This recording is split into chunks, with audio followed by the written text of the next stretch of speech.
Hello guys, I'm Andrei, a certified translator and a real estate concierge here in Minsk, Belarus. By the way, here it has chilled down a little bit, quite a bit. They even have some nighttime frost in the forecast. So it's really the time to discuss the recent headlines to those of you who are interested in the Belarusian goings-on and who are not really satisfied with the global media. My local review of what happened here could probably be helpful at some point. Thank you very much for supporting the channel. Right now YouTube has cleared the thanks for the channel, so you can just push the button instead of conventional links. Donation links are under the video, just like my contacts are if you need me for some technical issues. Let's have a look at what happened through the last couple of weeks. Also, I would like to point out for the new viewers that this is not really a mass media release, this is not really a news coverage or something. This is my personal biased, maybe inadequate digest of what happened or what's going to happen around here and around Belarus, and this may be more like infotainment. Thank you for staying with the channel, and let's see what happened. The top concern for most of you watching any updates from Belarus will be travel to Belarus, and although it may sound a little bit straightforward, that's my personal idea, is that of an ex-tour guide. I'm doing a little bit of guiding still, but that's not my major line of business now. I would recommend to visit Belarus this year, because next year, after New Year, things may go quite unpredictable and tourism may be your last concern. Especially those of you in the West who are noticing that the power bills and the heating bills are actually increasing, and this may be a cold winter in all senses. So travel-wise, we're a little bit challenging to get to. Belarus is only reachable by flights from Turkey. Georgia, Armenia, Kazakhstan, I think, are the very few foreign destinations that are still open for flights. And these flights are subject to visa-free mode through the Minsk National Airport. That's 30 days. You fly in, you fly out. It's very easy, guys. Not via Russia. The other ways of getting to Belarus are conventional. That's by getting a visa and crossing the land border, which may be a little bit challenging because of all the backlogs of cars that seem to be some claim on Polish side, some claim on Belarusian side. I think the guy that I just talked to on the Sunday expat meeting, who took a car ride back into Belarus, actually was served much faster on the Belarusian side, if I recall it right. And the bugger here, you can't return via land to Poland if you're a non-EU citizen, like Americans, Canadians, Australians, even flying from Poland somewhere else. Should rather go to Lithuania, through Lithuania to their airport in Poland rather than directly, because Poles just kick back the guys saying that they don't have any reasons to be in Poland at that current moment, unless you have some embassy appointment or something big official cause.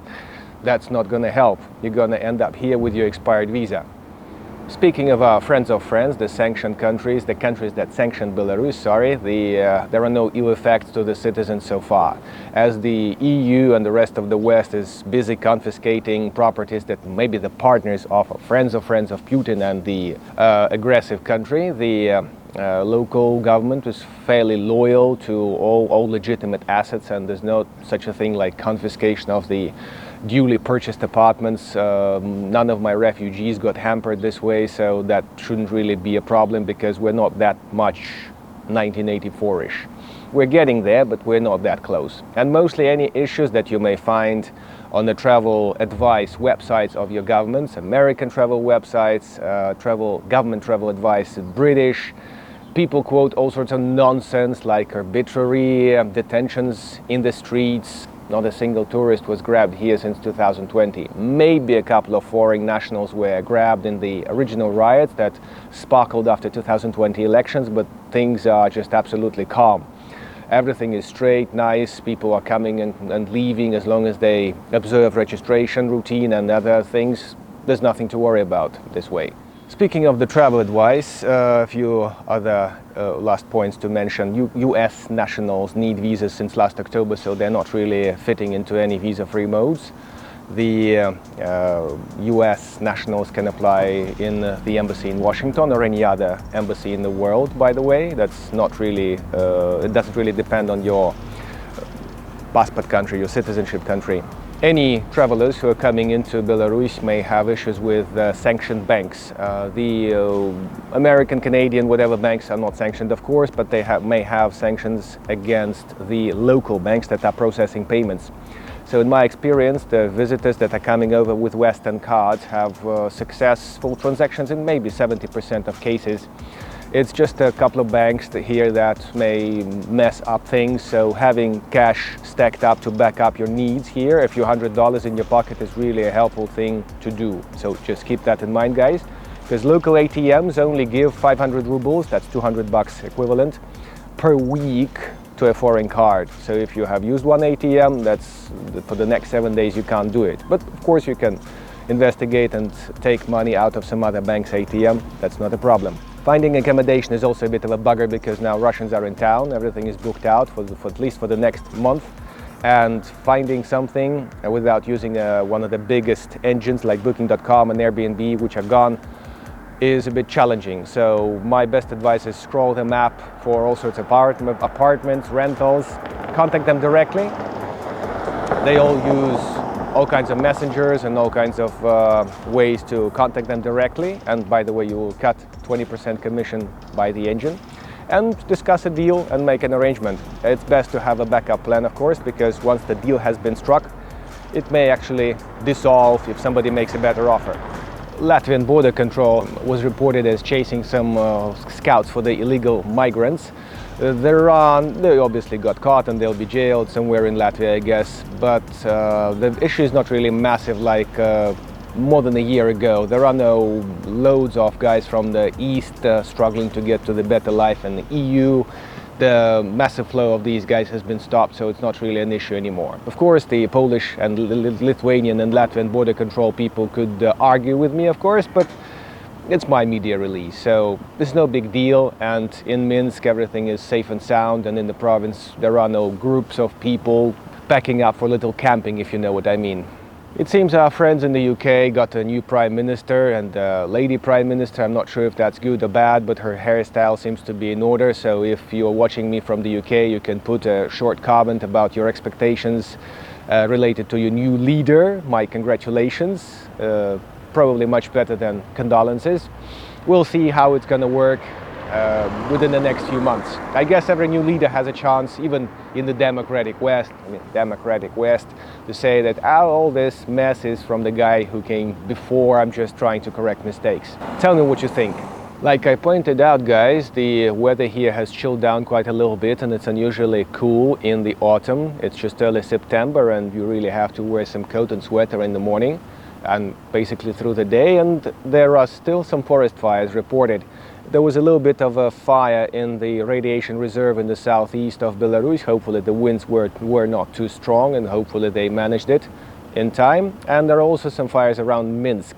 However, the rest of the world still seems to be quite hot, especially in EU. I hope there won't be any deluges in EU.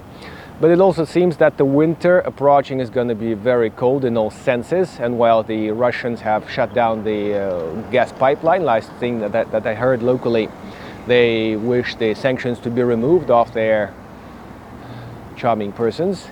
So the question is whether or not that there's going to be some global court case against Gazprom about this gas shutdown against the contracts, or is it going to just continue? It would be interesting to see which way it's going to end up in a democratic way, so to speak. However, the big gamble is continuing, and it's really interesting to see where the price peak will end up, let's say by New Year, and how much Europe is ready to actually handle this thing. Because if I recall it right, since 10 years ago, they were screaming about going green, having all these natural resources, renewables, replace their needs and everything, keeping them warm and independent from the Russian gas needle. Do you think, guys, it's going to be a realistic trick for the EU to conjure up this winter? Are they going to really go green and independent, or is the winter going to make Europe ill? Tell me what you think in the comments. It would be interesting to have some feedback on that. Now, the prosecutor's office of Belarus is digging into problems in the healthcare sector. As I told you previously several times, doctors and teachers here are the most underpaid folks, and now that the COVID is officially gone, Doctors don't really have to get any COVID bonuses, so their salaries seem to be quite miserable. The average figure I heard of from the news release was some over 1,000 rubles to a doctor on average, and that's minus taxes, by the way. So $400 a month is something a doctor should really work hard to get. Doesn't seem a really big, huge amount of money for Belarus from my personal point of view. Doctors, nurses, teachers, electricians, drivers are the most wanted vacancies in Belarus, by the way, and it seems like hundreds and hundreds of them are missing from their workplaces, especially teachers, as the new year is actually in full motion. And it seems like out of 90,000 official vacancies published on the Ministry of Labor website, half seem to be offering less than 600 rubles a month. And it's about 255 rubles against $100 here. So you can make calculations yourself and see how much the labor market here is thriving. It's very colorful, I think. Well, guys, surprisingly there were better times, and in the better times Russia was taking care of more than 50% of our export from Belarus. The economic flows, the logistics is being restructured, and more stuff is going to Russia, and it's coming from Russia, like foodstuffs, industrial products, and so on and so forth. But still, statistically, it seems like either sanctions aren't working fully, or they're not yet fully in effect, but the European import here isn't really cut too badly, and export to Europe isn't really shut down to a zero. So something doesn't seem to be working out completely as Western politicians may be declaring. It's also interesting that until recently Ukraine was one of the major buyers from the Belarusian government, and the Baltic countries that shut down the logistics through the Baltic harbors were very much interested in the transit of the Belarusian potash and other materials through their harbors, because that was one of their major earners. In light of this, Belarus is looking to build a new harbor in Leningrad region, but right now they're just choosing a spot. And as I understand, season-wise, building a new harbor somewhere in Leningrad area is quite a bit of a challenge. You, of course, remember the story with buying a car here in Belarus. New cars are in very short supply, as is the global trend. American cars shipped over here make a bit of a logistical issue because of the delivery first, payments too, and also because of the parts supply. Of course, it may be a new vehicle that runs a few years without an issue, but if one little thing is off, because normally they ship here post-accident cars, there may be a major challenge in actually keeping it running, because it may be just a dead piece of metal in your courtyard, which is not very practical. One of the recently interviewed car analysts reported that Belarusian car offers aren't really filling even 3% of the Russia's demand. There were a lot of buyers here shopping for newer cars under 5 years. Since Russians can basically purchase more expensive things, this automatically washed away the top of the market, and the middle class, middle rated cars upped in price immediately. And in light of this, one of our big bosses said that from autumn on, the Geely factory, it's a Chinese brand that took over Volvo, the Swedish brand, is going full on, and from September on, October on, whatever, they'll be working 100% capacity, producing more cars. We have end assembly of these cars north of Minsk. They are small civil vehicles, non-commercial vehicles, and maybe this will fill some of the market gap. Let's see how realistic these promises are. Since the very August 2 years ago, people were a bit skeptical about the state education system. Many opted to leave the country, which is obvious. They went to Poland and Lithuania, major destinations to flee, and others took their kids to private schools. So several dozen establishments of this nature that charge $300 to basically $900 a month as a charge for the kids' tuition were not certified by the government to run their educational activities. So this may or may not be viewed as a crash down on private educational facilities, but this may be just a bunch of violations from the private operators. Well, to conclude this headlines digest, a bit of a fun fact. In the city of Grodno, which is one of the best places to visit in Belarus, maybe soon we'll shoot a little collaboration with another guy about best highlights in Belarus. In the city of Grodno, the brand color of the public transport was blue and yellow. Not really yellow, more like orange yellow, but this combination got someone in the city government excited, so they made them totally blue. Of course, there are no other issues to attend to in Belarus than painting half of each bus blue in one specific city of 300,000 people, 340,000, but that happened. And somebody filed a petition to the city council to return the conventional, eye-pleasing scheme of blue and yellow, but this apparently got turned down. And traditionally, I would like to thank you again for watching the video. I appreciate any feedback from your side. Anything general can go underneath this video in the comments. I'll be happy to answer any basic questions that you have about Belarus.